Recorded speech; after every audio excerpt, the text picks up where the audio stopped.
안녕하세요. 7월 1일 수요일 아침마다 새로운 이성진 목사입니다. 오늘 묵상 본문은 로마서 7장 1절에서 25절이고요. 24절을 봉독하지요. 오호라 나는 곤고한 사람이로다.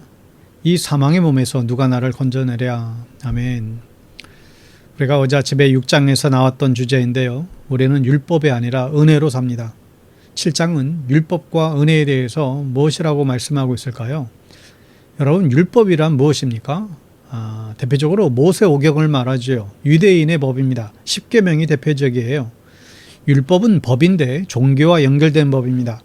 그러면 정말 무서운 법이 될 수 있습니다. 법을 안 지키면 사회에서 매장되는 것은 물론 천국 가는 데도 지장이 생깁니다. 흔히 법을 아는 사람에게는 몇 가지 태도가 나타나는데, 첫째는 법을 알고 잘 지키는 사람이 있고, 둘째는 법을 알고 남을 정죄하는 사람이 있습니다. 또 셋째는 법의 허점을 알고 잘 이용하고 또 피해다는 사람도 있습니다. 율법도 이런 사람들이 있었어요. 율법이 하나님인 것처럼 중요하게 생각하는 사람들이 있었고, 율법은 필요 없는 법이라고 생각하는 사람들도 있었습니다. 바울의 글에는 율법에 대한 이야기가 자주 중요하게 언급되는데 왜 그렇습니까? 그 당시 사회를 보면 알 수 있어요. 당시 이스라엘은 나라를 잃고 로마의 지배를 받고 있었지요. 이들은 나라를 지킬 수 없었습니다. 그래서 그들이 선택한 것은 율법이었어요. 나라 대신에 그들이 지킬 수 있는 것이 법이었는데, 그리고 그 법을 목숨 걸고 지켰습니다.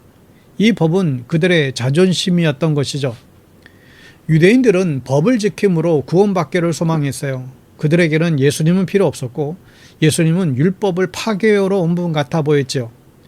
법을 지켜야 구원을 받는데 자신을 믿기만 하면 구원을 받는다라고 하는 것은 율법을 파괴하는 말이었습니다.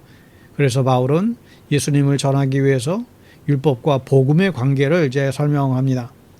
7장 2절에 보면 결혼한 여자는 그 남편이 살아있는 동안에는 법으로 남편에게 매여 있으나 남편이 죽으면 남편의 법에서 풀려납니다. 우리가 율법의 지배를 받고 살아요. 법을 알아야 죄를 알 수 있죠. 십계명을 알아야 우상 숭배가 죄인 것을 알게 됩니다. 안식일을 지키지 않는 것이 죄라는 것을 알게 되죠.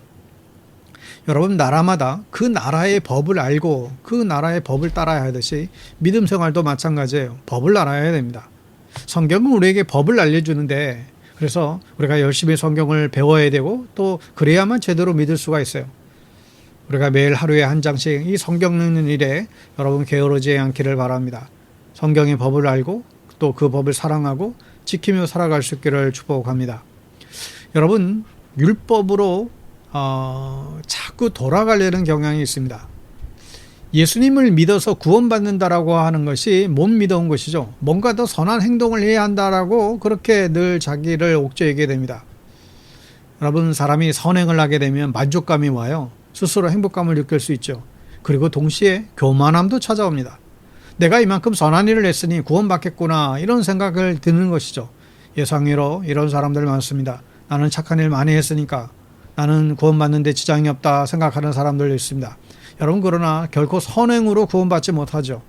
구원받았으니 더 선하게 사는 것이 마땅하죠. 근데 이 순수한 목적이 바뀌어 버린 거예요.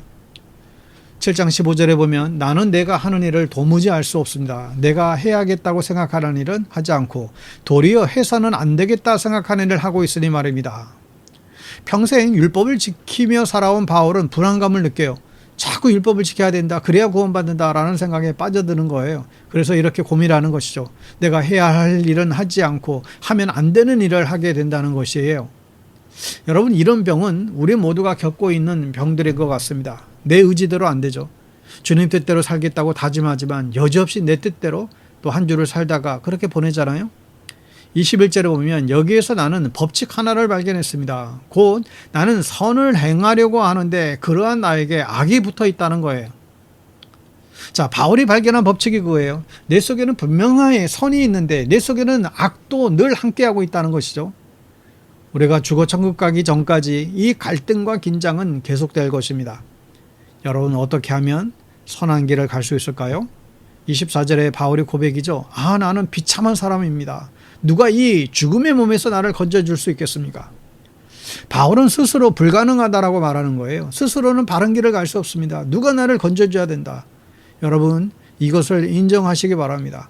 나의 힘으로 선한 길을 갈 수 없어요. 밖에서 나를 꺼내줘야만 합니다. 여러분, 매일매일 교만하지 말고 하나님을 의지하는 것이 정답이에요. 스스로의 힘으로는 어떻게 할 수가 없어요. 스스로의 힘으로는 죄를 피할 수가 없습니다. 선줄로 생각하고 넘어질까 조심하라고 말씀했잖아요. 우리가 매일매일 하나님과 동행하는 것 외에는 방법이 없습니다. 여러분, 오늘도 주님과 늘 동행하며 또 그 믿음대로 살아가는 여러분 될 수 있기를 예수님의 이름으로 축복합니다.